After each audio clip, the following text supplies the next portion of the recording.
Hello, everyone, and welcome to another episode of the AI Inside Podcast, show where we take a look at the AI that is layered throughout so much of the world of technology. I am just one of your hosts, 50% of the hosting on the show. The other 50%, no, you're at least 80%. Jeff Jarvis. I'm merely 20. Everything is an 80-20 rule. You're the 80, I'm the 20, but that's fine. Oh, I'm glad boy. to be here. No, I love having you here, Jeff. It's good to see you. How you been? Good to see you. All right. Good How about week? you?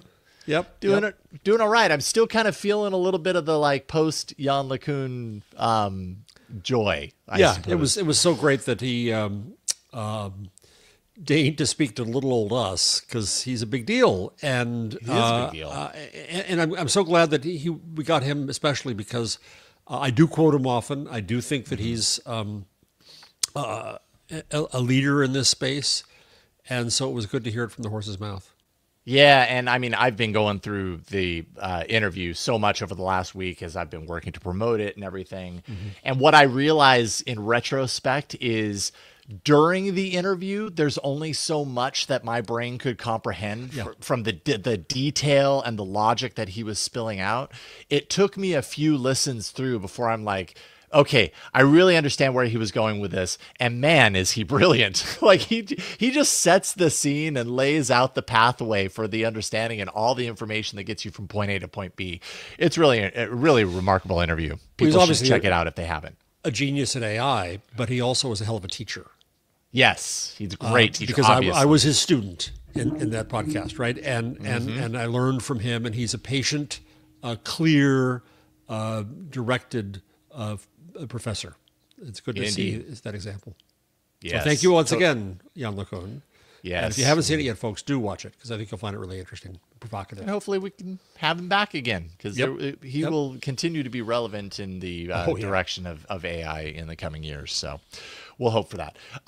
Before we kind of dive into things, big thank you to our patron of the week. That would be Jesse. Jesse, you are awesome. We appreciate you. Patreon.com/AI Inside Show if you want to hop on board and support this show behind the scenes. And just real quick before we do kick things off, if you enjoyed the Jan LeCun interview, now is a great time for you to go to Apple Podcasts.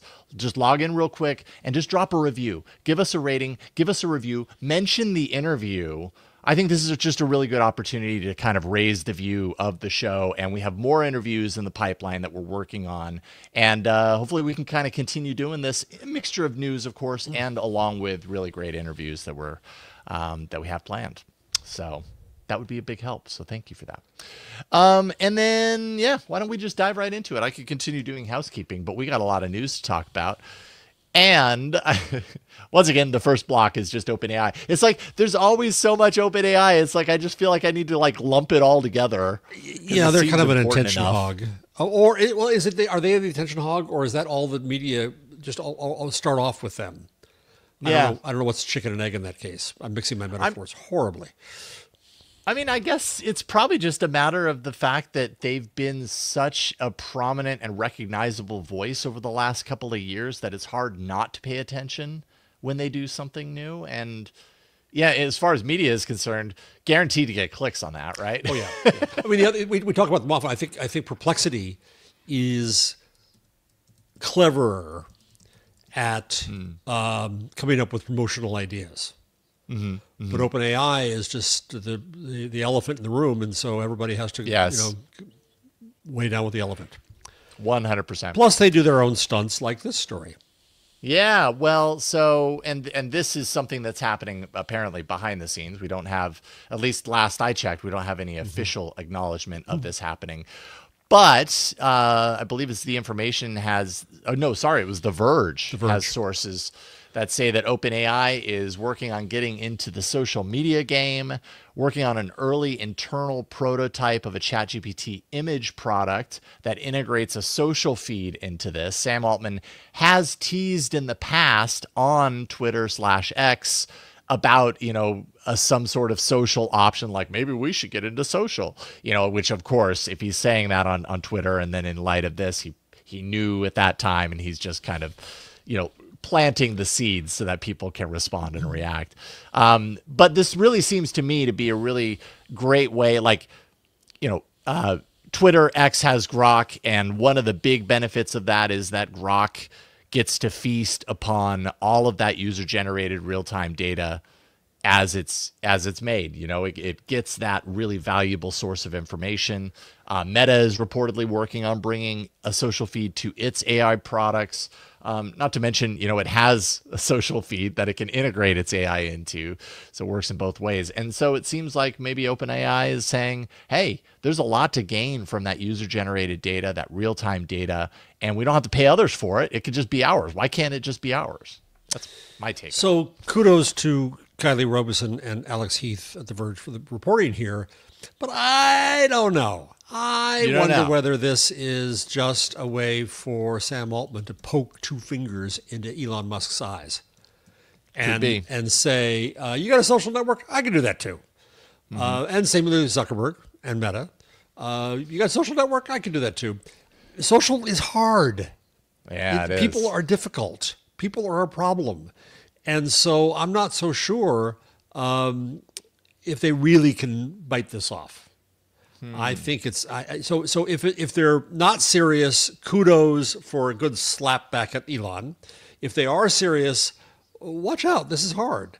And one thing we have learned about AI over the last 5 years is it's not good at moderation.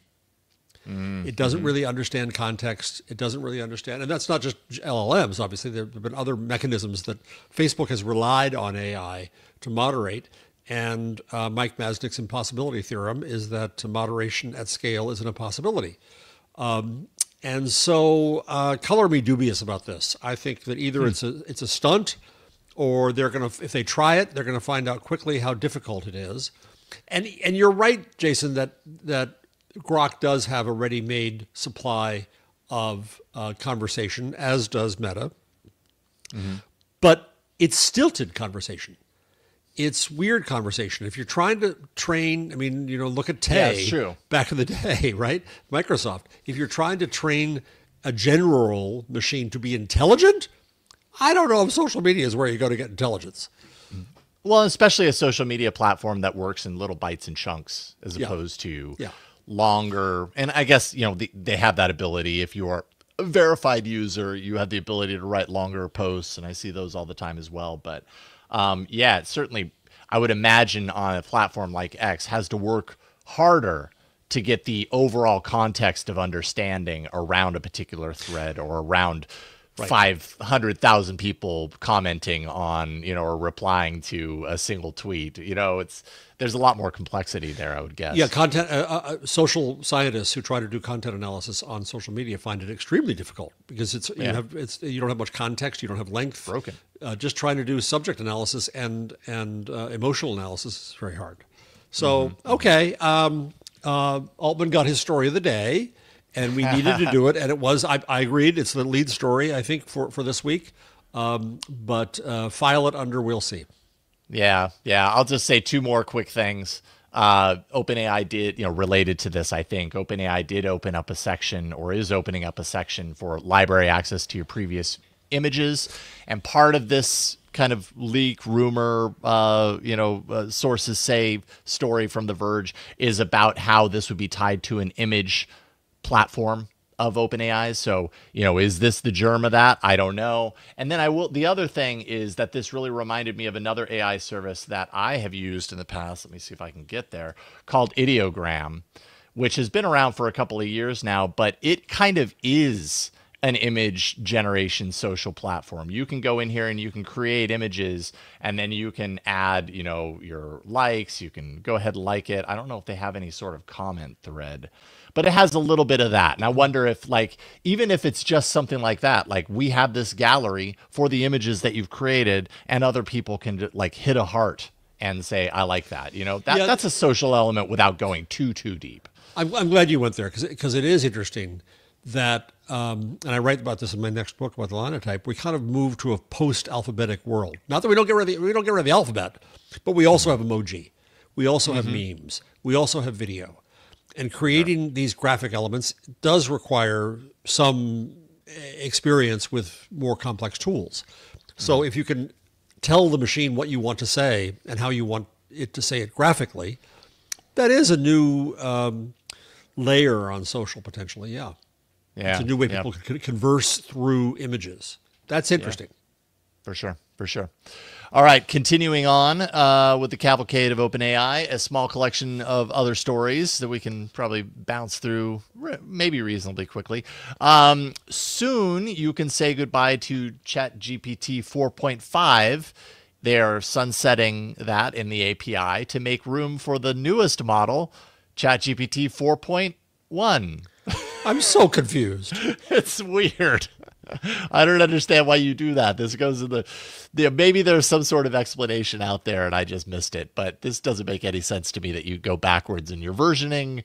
OpenAI has admitted, or rather, I think it was Sarah Fryer in an interview, which we'll talk about in a second, even admitted in that interview that like OpenAI is not that great when it comes to marketing, or maybe she's just being self-deprecating because it benefits the company to do that. But this doesn't, the numerology of this doesn't make any sense to me. Right. But 750,000 words of context right around there with GPT 4.1. The article on TechCrunch points out this is more than the entirety of War and Peace. So there's that. OpenAI says that it excels at coding and following instructions. We'll talk about coding in a second. They do admit, though, that it becomes less reliable the more input tokens it has to manage. So, for example, its accuracy with 8,000 tokens is right around 84%. Its accuracy with 1 million tokens is right around 50%. So can it handle more context? Yes. Can it handle it well? No, these systems still can't. 50% is not good. No, in my opinion, not usable. It's a failing grade. Failing far beyond failing. Yeah. And it does go. It is interesting that they're being open about this because it's the problem of scale here. Totally. And the idea that ever bigger models is a solution to everything, not necessarily. Yeah, I guess I give them credit for at least acknowledging that. I mean, I guess they have to kind of spell out, some of these stats because people will ask them eventually and everything. But you're basically admitting that like it can do all these things, but it can't do it really well yet. Yeah. But I think also OpenAI believes that everything in AI is shifting ground. It might not be able to do it now, but we believe it will be able to do it in the future. So 50% now might not sound great, but we're getting there and we will. Close enough for AI is the new close enough for jazz. Right, exactly. I think we even had that as a title on this show at one point because it's so appropriate. It's so appropriate. You put in a link that I mentioned just a few minutes ago. CFO Sarah Fryer speaking at Tech Summit last month in London about agentic software engineer. And I don't really have a clip pulled. I'll just kind of, show, the video of this running. You can go on to YouTube. I think it had the start point at what she was talking about. Oh, did you put the start point? I hope that I so. Hold on. retained that. Oh, yeah, what? It is. Probably 686.6. So if you reload it and start it, I think you'll hear her on that. I'm going to have to dance a little bit to get this up on the screen. So while I do that, tell me a little something about how you found this or something about it. I forget who. I think it was Benedict Evans, I think, who's the fount of so much knowledge in this area. I think linked to it. What fascinates me is, and we've talked about this many times, but in a weird way, you have a profession that is eliminating itself in terms of coding. And there's that debate we've had on the show, and many people have, that no, coding doesn't die. But and this is an aid to coders, and yeah.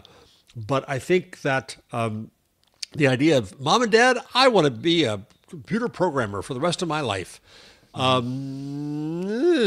And who makes the tools that do that? It was different. So I'm writing about the linotype machine that eliminated setting type by hand one letter at a time. And the typographers who set type one letter at a time demanded that they be in charge of the linotype. They said, okay, this new thing is going to come. It's going to eliminate jobs, but we have to be in charge of it. It's ours. And that worked for about 60 years until computers came along, and then they were doomed. Here, you have a general interest tool that anybody can use to program at one definition or another, and I think it's bad for programmers. I just can't help seeing otherwise. Yeah.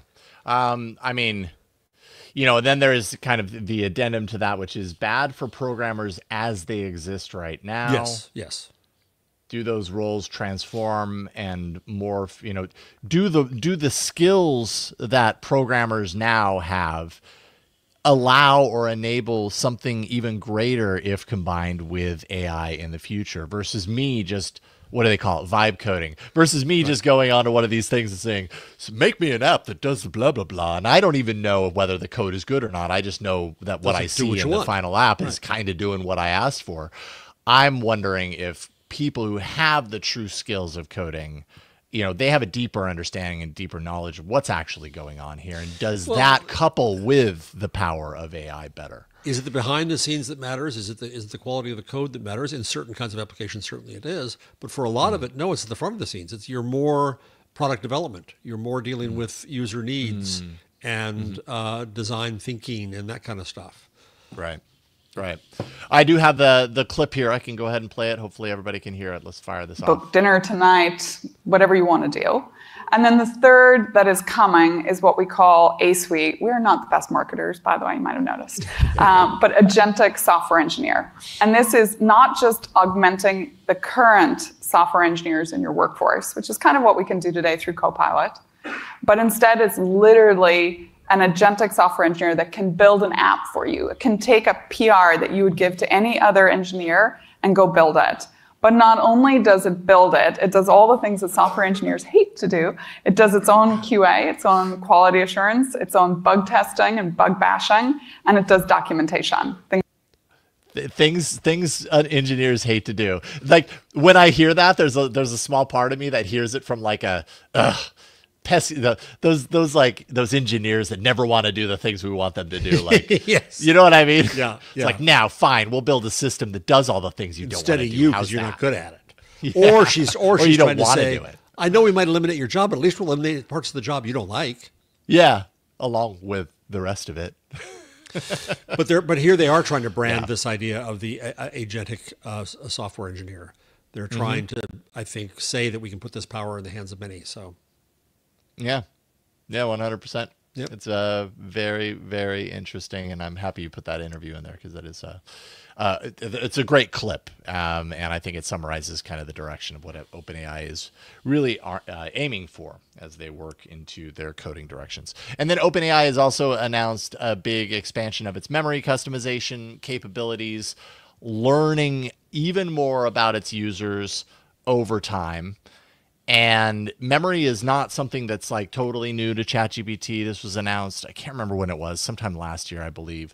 But my understanding is that you often, as a user, you had to ask for it specifically to remember certain things. You'd say, hey, remember this for me, and then it would know this about you, or it would know this as a preference that you had, or whatever.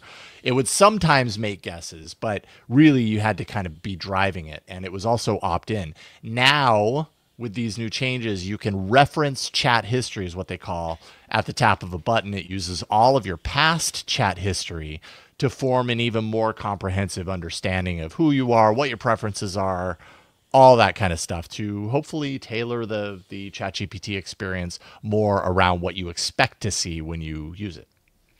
Yeah, I think this memory piece is critical, because you're not going to be at the point where you have a tool that you can count on again and again and again and again if you have to train it over and over again. Oh, for sure. And we're going to see concerns about privacy and about corporate information and so on. But this isn't necessary. You've got to be able to, if it's going to be your agent, it better be your agent. And the only way it can be your agent is if it understands you well enough through various structures. And also if you want to create something and build upon it. Dave Weiner, who's a hero of mine when it comes to technology, a creator of RSS and podcasting and outlining and early blogger. Dave's amazing. So Dave's on Facebook. Dave's been having fun with a character he created, kind of a technologist who looks a little bit like Mark Zuckerberg, but really isn't Mark Zuckerberg. And he puts them in all these different situations, and he makes jokes about them. And it's fascinating to watch, because he can do that only if he can carry it over. I don't know if you can get to Dave Weiner's Facebook feed. Let me see. If I find it here. Try. Try and check it out. I'm going to see what the latest one is. Yeah, so he has my programmer. The latest one is for April 14. My programmer friend is continuing on his trail of tears through Europe, having boarded a train in Milano Centrale, headed to, of all places, Luxembourg, where he participates in a cheese-eating contest representing the King of Denmark. Okay, so it makes no sense. It doesn't matter. But you see this character with furrowed brow eating cheese on a train. There you go. That's that one, right? So then, I'm trying to see another one. It does look like an older, more French-looking Mark Zuckerberg. Yeah, and let me try to find if there's another one here I can get to. He does all kinds of things. Oh, so if we go down to April 11. My programmer friend plane lands in Milan on his way to Denmark to help the king with his COBOL problem, where he travels to Milan Central Station to wait for his train to Copenhagen. Okay. There he meets somebody who looks a lot like, I don't know who that is. Somebody having an Italian having coffee. The coffee is really weird because you can tell the AI doesn't know what it's doing because it's holding the cup and the saucer at the same time. Which is quite a skill. Yeah, that is a very impressive skill. I want to learn that skill. So my only point here is that serial nature, if you go back a few more to April 9, the troubled programmer is on a plane reading COBOL for Dummies. All this is possible because it has some memory, right? And the art of it is amusing. Okay, one more. April 8, my friend has a new girlfriend. He's a sad sack, this guy. There we go. Right, so this kind of creativity is really interesting to me because you can extend it on, but again, only possible if you can pick up where you left off. Right. Only possible if you can identify something and say, I want to do that again. I want that character, that thing again. And I haven't followed exactly how Dave is doing this, what his prompts are. Unless that's his prompt. But it's fascinating to watch. I mean, he's really capturing the same likeness from image to image to image. It really does seem like the same character, which has, at least in the last couple of years, been a real challenge for these systems to maintain that consistency. Yeah, it was a little bit of, I'm sorry, I'm going to do one more. If you go down a little farther, April 7, he's in a suit at a wedding. And he looks similar, but he looks a little bit different here. He looks younger. Mm-hmm. There we go. There, yeah. A little less troubled by the world. So anyway, kudos to Dave for playing with these tools in fascinating ways. And I think it demonstrates the point of what we were just talking about. Yeah, that consistency is important. And kind of that overall long-term memory. And actually, we'll talk here in a little bit about the action figure trend. Yes. Which kind of ties into this to a certain degree. I probably should have grouped them nearer to each other, but you didn't know I was going to do that. It's very similar, though, to what you're talking about. We're going to take a break, and then when we come back, we're going to talk a little bit about Nvidia because they're facing some challenges, let's say, as all of technology companies are right now in light of tariffs and trade wars and all that kind of stuff. And Nvidia, man, things are shifting for them right now. We'll talk about that in a moment. All right, so I will admit that some of this is a little out of my scope, but I tried to do some reading and understanding and synthesizing here. Nvidia says it plans, it is ramping up its manufacturing footprint. So this is a couple of stories here that I'm highlighting. First of all, more than 1 million square feet of space in Arizona and Texas for producing and testing AI chips. Obviously here in the U.S., which is a very now thing, tech companies are being called by President Trump and the administration to bring everything back home. And so Nvidia is doing this. I don't know if it's in direct response or if this was always part of the plan. These are pretty much tariff stories. Okay. All right. So direct response. So he wants to both build chips here. He also wants to take the chips that he has and build the frameworks around them more here. So he can say to Trump and company, okay, I'm here. But clearly he can't do all of his chips here. They're out of Taiwan. And that's going to be a huge challenge for him. So he's going to have to import no matter what. Right. And what does that mean for these? That leads to the next story. For these things that are just already so incredibly expensive. But Nvidia is grappling also with the financial pressures related to U.S. exports, export controls rather, on its advanced AI chips. The H20 processor in particular has been designed for the Chinese market, and that's being pinched here as well. This is going to result in some immediate revenue loss for the fact that it's unable to I guess sell or market the H2O he can't sell them processor. And so it's a $5.5 billion charge against earnings. So I just looked up Nvidia stock, and it is right now at 103.58. Its 52-week high was 153. So it's down by 30% in recent days.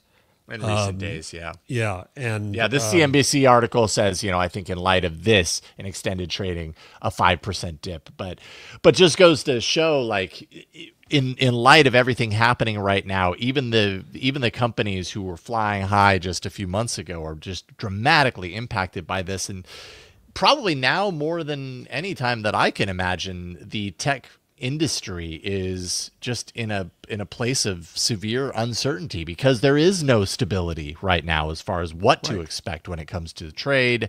And it seems to change every day. It seems to flip-flop and go back and forth. And yes, it's in place. And now it's not for these particular things, but it's double for those particular things.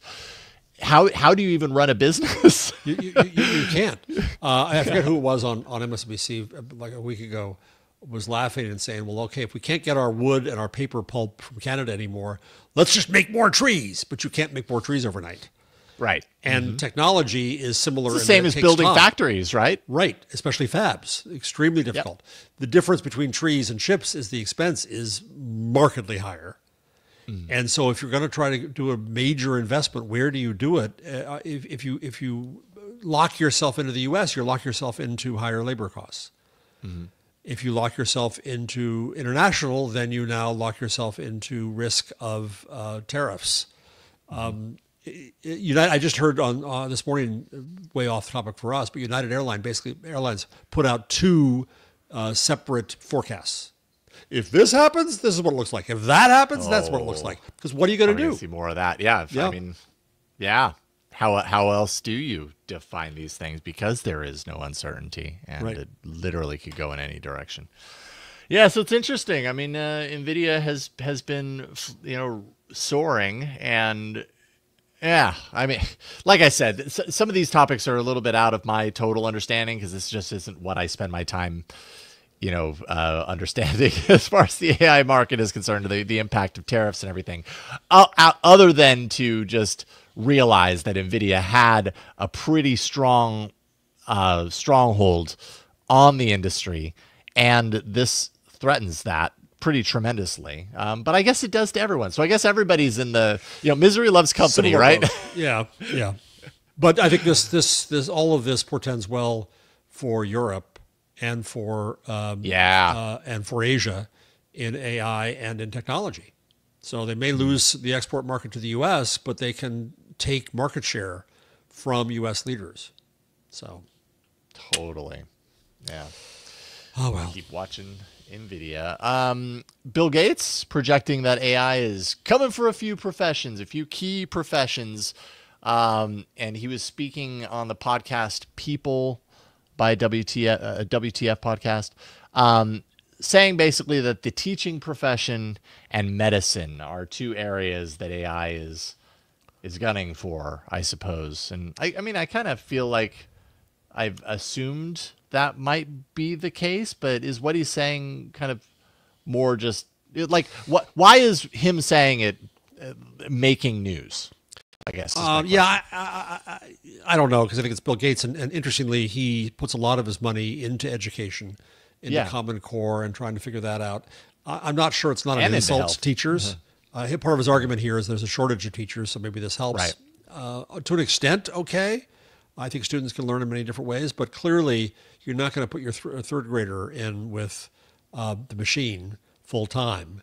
So I don't think that works. In terms of medicine, somebody I know told me the other day that their psychiatrist asked for permission to record the sessions for the purpose of having AI not just summarize them, not just transcribe them, but summarize them and bring insights. Yeah, for those of you on audio, Jason just gave the side eye. I think that's a side eye. I agree. Yeah, no, that for sure. Troubling. That's as close to side eye as I probably ever get. Yeah, because you're screwing with somebody's psyche then. And that's interesting. And then, I mean, the good news is that they had to ask for permission. And the good news is they chose to ask for permission instead of just doing it behind the scenes and not saying anything about it, which I guess some people probably are guilty of doing. It's one matter if they use it, because doctors for a long time now have been using systems to transcribe their notes. You know, I saw patient Jarvis and he complained once again about his knees, and he's old. What does he expect? He's a whiny old bastard, right? And fine, it'll take it down. That's one matter, transcription of the report. It's still coming from the doc's brain. This is different. This is trying to invite AI into analysis, and how it influences the doctor requires a lot of research, I think.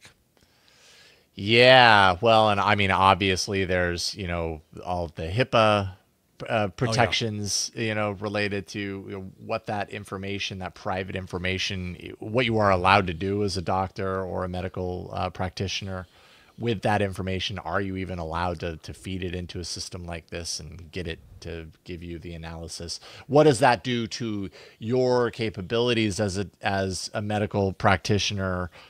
In the future, we've talked about it in the past about this, like the potential of atrophy around knowledge, and does that actually exist? Like, I think the jury's still out on whether that actually does exist in real form. But if it does, how does that impact the knowledge base, the profession that it's being brought into? Or does it superpower? Does it supercharge that? Because we've also talked about how there are many examples in the medical industry where AI is making some pretty interesting insights and potentially breakthroughs. And so if there, why not here? Yeah, and it's weird how, for me, I just kind of discovered that it went over a line with me when it came to psychiatry. If it's an oncologist judging scans and the AI can suggest something that the oncologist doesn't see, either because it has more background or because it can kind of see ahead better and predict better, and as long as the oncologist is still in charge, I'm fine with that. I didn't get ever creeped about that. But psychiatry is different. Yeah. Right? Psychiatry is so qualitative, obviously. Yes. That gave me pause, and I kind of didn't realize that that's where the line was for me. Yeah. So, I mean, I guess it's anytime we're talking about medicine and health, I mean, it's incredibly complicated in all different directions. But when you're talking about the human mind and the human psyche, and there could be a million reasons why this person feels this certain way about this particular thing in their life, and having an AI find patterns. God, I don't know how I feel about that. And, I think I had the side eye reaction because I have been in a position of, seeing a therapist for things. And if that came up, that would be really hard for me to say yes to. I think I'd be like, yeah, you know what? I'm good. I don't know that I want to go down that road, but maybe down the line, maybe I'm convinced at a certain point, opposite. Well, you also go to it's a story I put in that we didn't put up, but it's just relevant now. The Guardian has a story. She helped cheer me up. The Guardian asked for people who are using AI chatbots and forming relationships with them. Like, what are you getting out of it? And so one guy is using it to help him write self-published books about his real-life adventures. Okay. He role plays with them. Neurodiverse respondents to the Guardian's call out said they use chatbots to help them effectively negotiate the neurotypical world. Travis Peacock, who has autism and attention deficit, ADHD, said he'd struggled to maintain romantic and professional relationships until he trained ChatGPT to offer him advice a year ago. He started by asking the app to moderate the blunt tone of his emails, and so on and so on. So this, in turn, isn't far from therapy. Yeah, no, you're right. Right? You're right. It's meddling in the human psyche, and if what's his name here, Travis feels that he's fully in charge of this, I think God bless, and if it helps him, that's great. Mm-hmm. But boy, we need research on this. Mm-hmm. Yeah, it's important. Another one, a 49-year-old British computer scientist who was diagnosed with ADHD 3 years ago designed his first chatbot called Jasmine to be an empathetic companion. She works with me on blocks like anxiety and procrastination, analyzing and exploring my behavior patterns, reframing negative thought patterns. Hello, it's therapy. Mm-hmm. Mm-hmm. So this is someone who's doing it without the benefit of the professional. So I guess in that case, I'd rather have the professional at least involved. However, flip this around. Yep. This is a very accessible option for people who don't have the money for therapy. Therapy's expensive. Amen. Well, hard to get therapists, number one. Yeah. Very expensive because they don't take insurance. That actually works for you. Yeah. Number two. And then number three, there's the social stigma piece here. Mm-hmm. Stigma. Absolutely. One of my students in engagement journalism, they all had a community, and her community was African-American men struggling with mental health issues. And it was hard for her to find them, to talk to them because of the stigma issues around that. And so this is a way that you can, we've talked about this in the show before, that you can speak anonymously with something instead of someone, and that takes that away. But, and I'm not, I mean, I know we're going to see stories soon saying this ruined people, or it led to someone doing something they shouldn't have done, or all that. Yeah, we'll find those edge cases. I just want some research, period, because maybe it's terribly helpful. Maybe I'm engaged in my little mini moral panic right now. Maybe I'm too worried about this, but it has to depend upon the quality of the individual chatbot. Mm-hmm. And it's not designed for this. It doesn't understand anything. All it's giving you back is the amalgam of human slop before.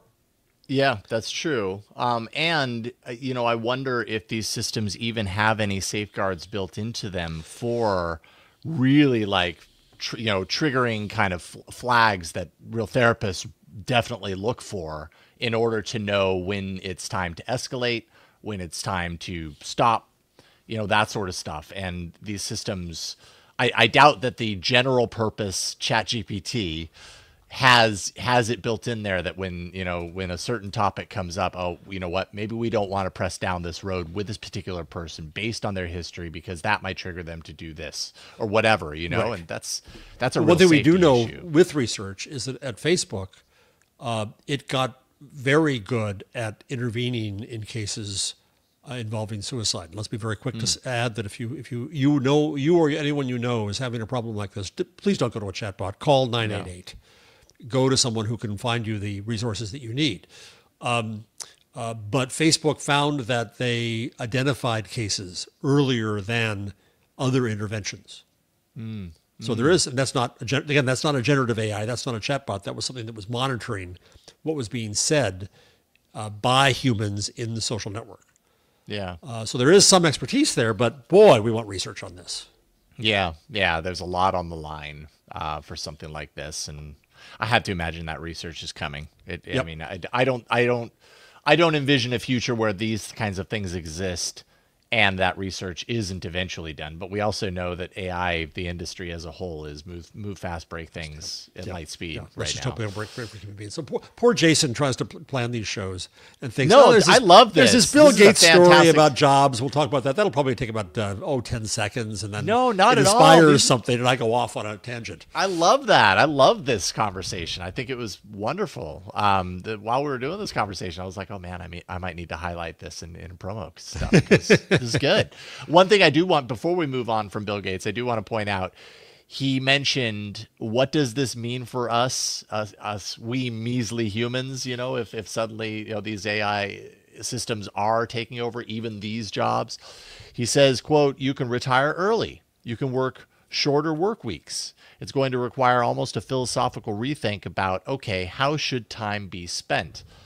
And I know that's what people like Bill Gates say, but boy, that doesn't feel very appropriate, especially in the here and now. It feels very not in touch with kind of how I think a lot of people look at technology companies that are building these systems. They might say that as the be all end all, is like, we're going to make your life better, but I don't think people believe that. No, and I think we've seen this before. So Lee Chong-ming, who wrote the story for Business Insider, we got to it free from Yahoo News, ends the story, I think, wisely, saying that in 1930, the economist John Maynard Keynes predicted that technology advances would eventually reduce the work week to just 15 hours. So I don't know what you're doing with all that extra time, Jason. Oh, I'm sitting outside in my recliner. Yeah, you're walking the dog about 20 hours a week. Yeah, sure. Totally. You know what? I'm bored out of my mind is what I am, right. Jeff. Interesting stuff. Great topic. Okay, getting back to ChatGPT, apparently. Dang it, I really should have grouped this so that we were done with OpenAI. But I had fun with this one. So if you've been on socials in the last couple of weeks, you've probably seen a new trend of creating action figures. I had this really weird experience, I have to say, before we talk about this. Probably like 5 days ago, I couldn't tell you that I saw the trend exactly, but I had an idea hit me where I was like, I should go to ChatGPT and use it to see what it would come up with if I made an action figure. And I think it's probably one of those situations where I did see it and it just didn't register. And then it planted the seed, and then I thought it was my own idea. But anyways, and then 2 days later, I see the articles come out, and I'm like, oh, wow, I was ahead of the curve. No, I think it was just implanted in my brain. But anyways, everybody's going to ChatGPT to see what kind of action figures it can create about them. Of course, I had to do it for you and I just to kind of see what I could come up with. For me, it was easy because I've used ChatGPT enough. I just basically said, hey, create it based on what you know about me. And, I gave it a little bit of extra context. I said, by the way, I'm very tall, 6'7". And so it printed it on the box. It wants everyone to know my height. I can't tell if that's an iPhone or an Android phone. So that's interesting. The microphone does say I think it's meant to say AI inside. Oh, cool. And it has a little clipboard with a Substack on it. And kind of looks like me. And a circuit board background. Yes, so and a circuit board background. Speaking. Exactly. Did it come up with the Tech Whisperer? Yes, I did not put that there. So it knew to come up with that. And then for you, like, I don't have you, like, you aren't using my ChatGPT account, so I don't have the history there. So I basically said, hey, ChatGPT, tell me everything you know through research on Jeff Jarvis, author of these books and, CUNY and podcasts and Twit and all that kind of stuff. And then after it gave me all that research, I said, now turn that into an action figure. And, I want a head to toe in the box realism. And it gave me this. And I think it made you a little shorter than you actually are in real life. It's a little short. But people, whenever I meet people, they say, oh, I didn't know you were that tall. Yes, exactly. So it didn't quite, I did tell it that you were tall. I just didn't give it an exact. I look a little stubby there. Yeah, you do. It looks like I wear a 46 short. I mean, it's kind of cartoon-like, I guess, in that regard, But, you got a laptop, you got a book, an outdated book, but what would Google do? A microphone. Hold on 1 second. I'm going to go to the back of my office. Be right back. We're going to do a side-by-side. That's what I have a feeling is we've got a side-by-side with Jeff Jarvis's action figure. And I don't know. That's a total guess, though. So I ran away to go to a shelf. So I was at a conference in Vienna called Darwin's Circle. And they had one of those 360-degree camera things. Oh, okay. And so I got one of these, right? So it was made by going around me as I stand there. And it's pretty similar. Yeah. To that thing. That looks good. I mean, now if I do let's see here. It's hard to do the side-by-side at the same size, but there you go. Yeah. So. Love it. That's so cool that you have that. I want one of those. Honestly, ChatGPT can create these action figures for you. I don't think that we're too far away, and it's probably even possible to like feed this into an AI like CAD system. This is eBay or Etsy overnight. Mm-hmm. Yeah. Give me your. You're so right. Yeah, give me your picture and I'll make it for you. And I'll turn this into a true action figure. Oh, someone's working on that right now. You have to know. So, of course, this is going on. It's a trend. It's kind of lighthearted. People using the image generation to come up with a representation of themselves that they've never seen before. Maybe we've all been curious what we would look like in action figure form. Here's a way to get it within a matter of a couple of minutes. You can even do it on free accounts through ChatGPT. I think it's 4.0 is the model that you want to use. But that has spurred a big discussion, a big conversation, of course, around the reaction of human artists, human illustrators, punctuating that the source of this AI-driven ability is often, maybe not the case here, but I mean, I guess at the end of the day, we don't know, the use of unlicensed work and ultimately a threat to creative livelihood. So when I tweeted out my action figure on X, I actually had a little moment where I was like, do I send this out? Like, am I going to send this out and draw the irate attention of people who are like, now it's like you're supporting the anti-art movement, or I don't know. Yeah, but the whole idea, so what? Otherwise, Mattel would be very busy making the Jason action figure. Yeah, no. Mattel will be hiring artists to make the Jason action figure. I mean, we hope you're so famous it'll happen. But if this didn't exist, would I have paid an artist to do this on a whim? No. Right? No. I wouldn't have.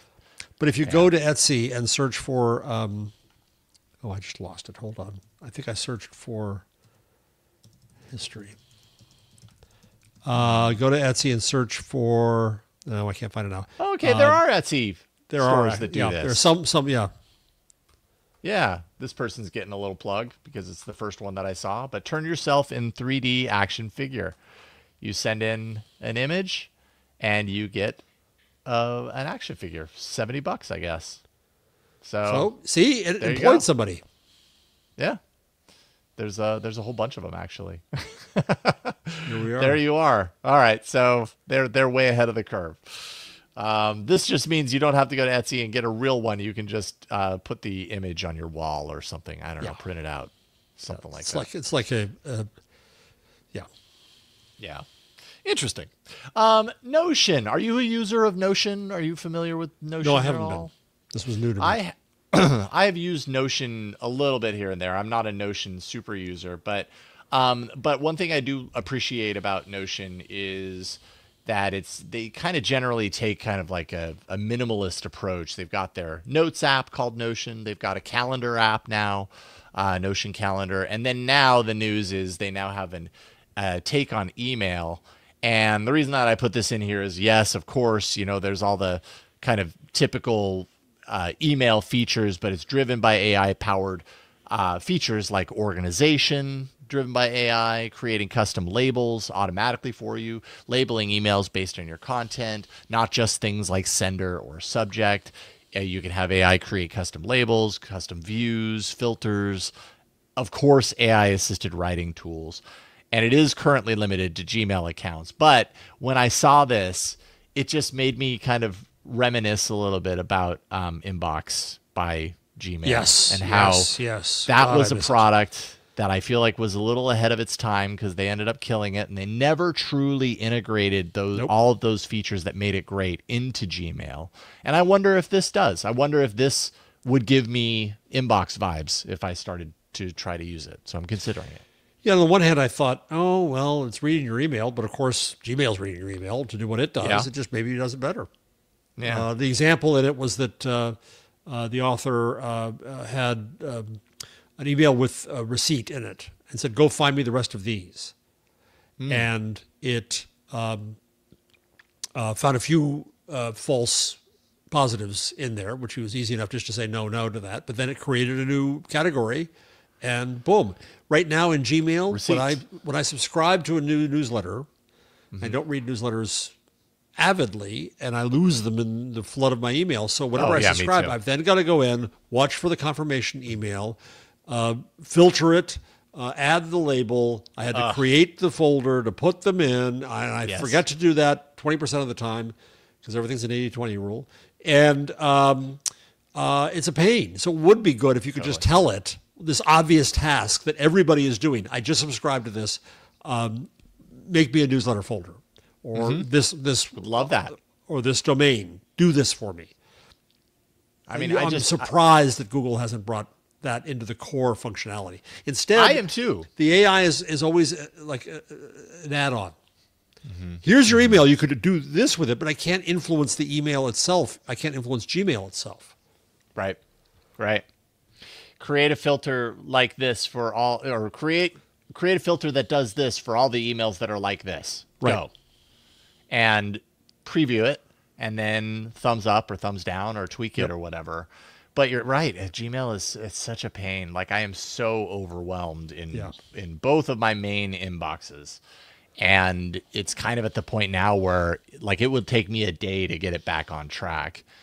And I just don't have that kind of time. And so I'm seriously considering this. And it just, again, it makes me nostalgic for Inbox because, man, Google had it right there. Like, that really did what it promised to do. It really for me, did. It did. I know it didn't there. for everyone, but it really worked well for me. And I'm still so sad to not have it, because I see every day I log into my email, I see the impact of not having that system in my current inbox. And the other thing I'm scared of, I could do in Gmail, right? I can have multiple accounts in Gmail, and then I can send as this or that or that. So I'm involved with 3 universities, plus my personal email, plus one more, basically. So I've got 5 email addresses, which means that I've got to do incognito windows to keep them separate, because I'm afraid I'll mess up and I'll send from one university instead of the other. Right. And AI, I think, could do a much better job of saying, okay, Jeff, here's your lives. Right. And organizing it for me that I could go and deal with things like desktops. But, yep. Yeah. Get on that, Google. All right. And we're going to get on a break, super quick break. Then we got a couple of quick stories to round things out, and including talking to dolphins, or at least maybe not talking to them, but potentially someday understanding them. That's coming up in a second. See, we're halfway there, Jeff. We already know how to talk dolphin speak. You're too young to have watched Flipper. I remember Flipper. You do? It wasn't. I remember it on reruns when I was younger. Yes. Yeah. I don't remember it first run, but you watched this crap when you were young. Yeah, we did. We had no choice. I remember Leave It to Beaver. That wasn't on when I was. No, it certainly wasn't. That was before my time, but I remember watching a lot of Leave It to Beaver when I was a kid. Maybe that says something about me. Like, it does. You are kind of Beav-like. Yeah, it kind of works, doesn't it? Yeah. Or Wally. Yeah. What do you think, people? Is he? Those of you old enough, is he more Beav or Wally? What do you think? Oh my goodness, we just aged this show by this is what I do. More than we probably should. Increase the average age of anything I do. I'm there with you. Google collaborated with the Wild Dolphin Project and Georgia Tech to develop DolphinGemma, and this is an advanced AI model for decoding and generating dolphin vocalizations, potentially. It's compact. It can run on a measly little pixel device, and does not directly translate dolphin language, but it can identify patterns and structures in their vocalization. It's going to be released as an open model and kind of be, a big piece of research going forward. Because, are we looking at a potential future where we can talk to other animals and that's such a crazy concept, but I guess it's not entirely impossible depending on how these systems are trained. I mean, it's so fascinating. I talked to a brilliant young student, a senior at the Syracuse University, came to me yesterday with a really good question about journalism. And occasionally I'll respond to these, and I had an amazing conversation with her. She's really, really smart. And she's getting a degree in journalism and poli-sci. I said, what are you going to do next? Well, she's going to work at the UN for a year. I said, geez, she's really powerful. And then she said, I'm thinking about either law school or linguistics. And I said, linguistics are just so fascinating right now because of LLMs, because of AI, because of the literate machine. And I think there's so much there. And one of the most interesting scholars around AI is Emily Bender from University of Washington, who is a linguist. And she's a co-author of the Stochastic Parrots paper. Yes. And she has a book coming out soon. So we may end up talking about her more in the future. But she has a great paper, or really no, it's just a post on Medium, Thought Experiment in the National Library of Thailand. And I wrote about this in the Web We Weave because I found it really provocative. So she said, imagine that you are locked into the library of a country where you don't speak the language at all. In fact, it doesn't use our alphabet. So you have no tie there. And there's no children's books that translate anything. And there's no encyclopedias. It's just filled with thousands and thousands and thousands of books in that language. And you have no mechanism to get to a hook that you can build on in reality. And her point in this is that this is what large language models are like. They operate in millions, trillions of words, but they have no hook on reality to understand the essence of any of them. And so that strikes me, this came to mind thinking about the dolphins. How do we get our first hook with the dolphin? Right? It's like watching the story of senior moment, a famous woman who was blind and deaf, and the movie was made about her, Emily Keller. Helen Keller. Helen Keller, thank you. Yeah. Not Emily Keller, Jeff, Jesus. Helen Keller, right? And there's a famous scene in the movie where there's no hook, there's no connection, and then they're at the water pump with her teacher, and she signs the word for water, and she finally gets it that this means that. Right? Okay. That this means water. And that was the breakthrough. Whether that was really how it happened or not, we don't know. It's Hollywood. But the same thing here with the dolphins. I'm really curious to know what's the hook with the dolphin. Like we figured out that they all use the same sound for fish. Right. Is there something that they all seem to use the same sound for that becomes the beginnings of a hook if they have a language? We don't know that they do.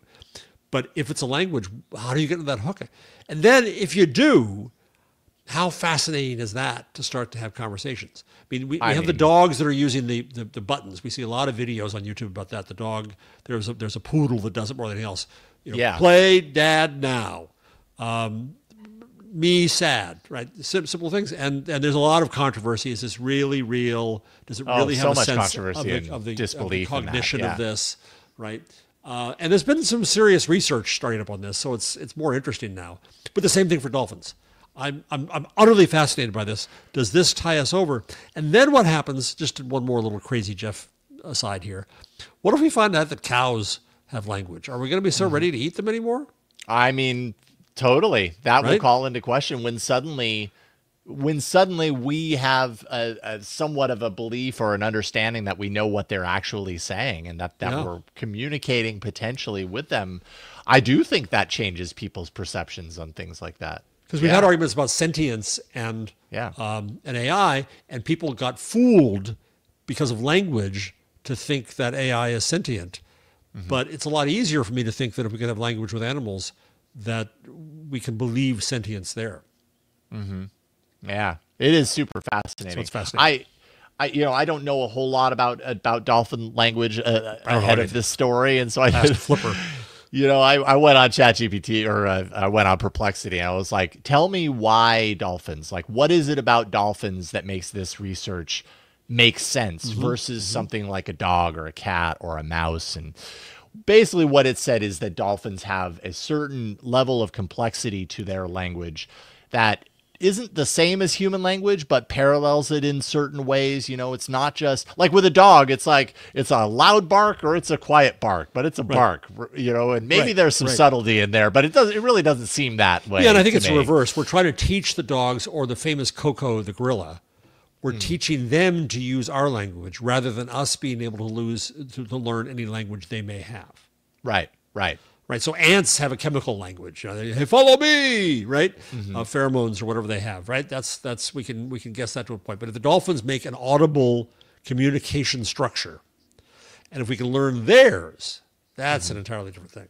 Oh, 100%. So, yeah. So interesting stuff. I think it's really fascinating research, and I'm super curious to see where that leads. And then finally, Vegetative Electron Microscopy. This is a phrase. This is great. This is a phrase that has begun to appear in scientific papers. It sounds legitimate, right? It's complete nonsense. There's no such thing. Complete nonsense. Nobody can figure out why the hell it's there. It doesn't actually exist to refer to anything. And apparently it's an ongoing. it continues to resurface and appear because of a series of accidental errors that now are driving AI kind of reinforcement around it. So my understanding is it was started with a digitization mistake back in the 1950s. If you scroll up on that story, you'll find it there. Okay. So the word, and so the one to the right is easier to see. The last word in the column in a paragraph to the left is vegetative. And then in the next column, so obviously, 10 inches of text away, appear the words electron microscopy. How do you say it even? Microscopy. I think. Microscopy or microscopy? I never know on that one. You guess, people, just guess. And so it appeared in that way. And then another column, the word vegetative appeared on the line above in the different column, those two words again. So the scan put them together as a phrase. They were not phrases. These words were not associated in the original. This totally is from the paper. Detached. They found this is great research. They found it in 2 papers from the 1950s in bacteriological reviews. They were scanned and digitized, and this erroneous combination of the 3 words ended up in the air quotes brain of the AI. And then when you use the AI to write stuff, it became a signal of AI BS. It's hilarious. It's just hilarious. Because it's made its way into like journals and all sorts of things. It's appeared in 22 papers, according to Google Scholar. I don't know if that's in addition to the paper that wrote this. One was a subject of a retraction for Springer Nature. Elsevier had to issue a correction. News articles discussing it are integrity investigations. So this is a real issue of credibility, and it's a signal that you used AI because it is absolutely meaningless. But be able to find the source of it. That's pretty impressive. I love it. That's just super impressive. And what occurs to me now is now we've got recognition in print on web pages about the source of this thing. So now it exists as a thing. Anytime you talk about vegetative electron microscopy, or however you say that, it refers to the inaccurate use of it, historically speaking, and this whole story that's attached to it. So you can't necessarily automatically add a filter into AI that says, don't ever use this because it doesn't mean anything, because now it does mean something. It means the inaccuracy story. So they found it in GPT-4.0. They found it in Claude 3.5. They're finding it all over. Oh my goodness. They identified the common crawl data set of scraped internet pages where the most likely vector from AI models learned it. And again, all that common crawl does is scrape publicly available content. It doesn't. Its job is not to verify anything. It's just content. And they call these digital fossils. Digital fossils. I love that. Which is kind of cool. Love that. Oh, fascinating. Yep. Oh, this show has been very fascinating to me. This has been fun. Great stuff. Jeff, thank you so much for hopping on and helping me and everyone listening understand AI on a deeper level. I'm just feeling so empowered by this show in recent weeks and months, especially. And I love the little action figure. I'm slightly jealous. I might have to go on to Etsy and get your own now. Because you can, apparently. The Web We Weave is one of Jeff's amazing books, also the Gutenberg Parenthesis magazine, working on a book on the linotype. You can find all of his works at jeffjarvis.com, and you should. Jeff, thank you. Thank you much. Everything you need to know about this show can be found at aiinside.show. And again, please leave a review. Like I'm gonna punctuate this for the next couple of weeks because I think right now is a really great time to do that. I would love to, continue to grow the show, and the fact that we had such a wonderful guest in Jan LeCun is a great opportunity to kind of share that around and see if we can get more people through the door. So leave those reviews on Apple Podcasts. You can also, of course, support us on Patreon. That's patreon.com/AI Inside Show. Many levels of support, ad-free shows, Discord community. We're talking a lot about AI in the Discord community lately. But if you are an executive producer of the show, of which we have many, then you get a t-shirt. Big thank you to our executive producers, Dr. Do. Let's see here. Why did it remove Jeff? There we go. Dr. Do, Jeffrey Maricini, WPVM 103.7 in Asheville, North Carolina, Dante St. James, Bono Day Rick, Jason Neffer, and Jason Brady. You all continue to be so amazing, and we just really appreciate your support. Patreon.com/AI Inside Show. Almost hopped into my other show. Previous life. Oh my goodness. I do too many podcasts, Jeff. All right, that's it. Thank you so much for being here with us. We appreciate you all, and we'll see you next time on another episode of AI Inside. Bye, everybody.